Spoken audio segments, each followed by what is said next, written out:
2 தக்காளி, பெரிய தக்காளி, ஒரு 6 பச்சை மிளகாய், சின்ன சின்ன பச்சை மிளகாய் 2ஆக வெட்டி வச்சுருக்கேன். அதே மாதிரி 3 வெங்காயம் கட் பண்ணி வச்சுருக்கேன். தேவையான அளவு உப்பு. வதக்கிட்டு நம்ம அரைச்சிட்டு தாளிச்சிட்டு பார்க்கலாங்க. இந்த தக்காளி சட்னி சூப்பராக இருக்கும், குழந்தைங்களுக்கு ரொம்ப பிடிக்கும்.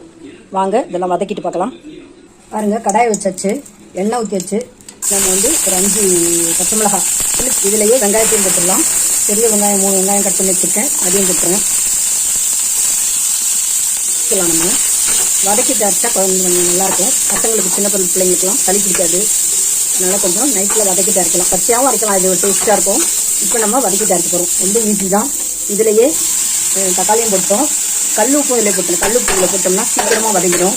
அதனால் கல் உப்பும் போட்டு சட்னி அரைச்சாச்சு. இப்போ தாளிப்பு கொடுத்துடலாம். கடுகும் உளுத்தம்பருப்பும் போட்டாச்சு, கொஞ்சம் பெருங்காயம் போட்டுடலாம். இல்லை நம்ம சட்னி அப்படியே ஊற்றிடலாம்.